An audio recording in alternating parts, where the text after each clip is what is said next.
HSC পরীক্ষার জন্য বেরিয়ে নিখোঁজ হওয়া শিক্ষার্থীর মাহিরা উদ্ধার হয়েছেন। 29 জুন দিবাগত রাতে সাভার থেকে তাকে উদ্ধার করেছে র্যাব 4-এর অতিরিক্ত পুলিশ সুপার তথ্যটি নিশ্চিত করেছেন। নিখোঁজ মাহিরা বিনতে মারুফ পুলি উদ্ধার হওয়ার পর র্যাবের কাছে জানান, পরীক্ষার উদ্দেশ্যে বাসা থেকে হলে যাওয়ার পথে এক নারীর খপ্পরে পড়েন। তার নাকে কিছু একটা ছোঁয়ানোর পরেই তিনি জ্ঞান হারান। এরপর তাকে সাভারের নির্জন একটি স্থানে নিয়ে যাওয়া হয়। সেখানে কিছু সময় থাকার পরে তার জ্ঞান ফেরে। জ্ঞান ফিরলে তাকে একটি পোশাক দেওয়া হয় কলেজের ড্রেস পরিবর্তন করার জন্য। এই পোশাক পরিবর্তনের সুযোগ নিয়ে তিনি ওই স্থান থেকে বেরিয়ে আসেন। আশেপাশে জঙ্গল থাকায় তিনি দিকবিদিক হয়ে দৌড়াতে থাকেন। একটা পর্যায়ে রাস্তায় তিনি র্যাবের একটি গাড়ি দেখেন।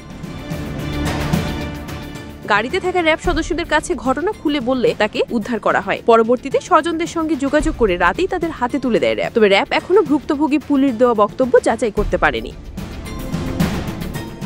এর আগে 29 জুন সকাল 8টার দিকে রাজধানীর বসুন্ধরা আবাসিক এলাকা থেকে পরীক্ষার উদ্দেশ্যে বের হয়েছিলেন তিনি। তবে দীর্ঘ সময় পেরিয়ে গেল আর বাসায় ফেরেননি। মাহিরার পরিবার সূত্রে জানা যায়, ঘটনার দিন দুপুর 1টার দিকে তার পরীক্ষা শেষ হবার কথা ছিল।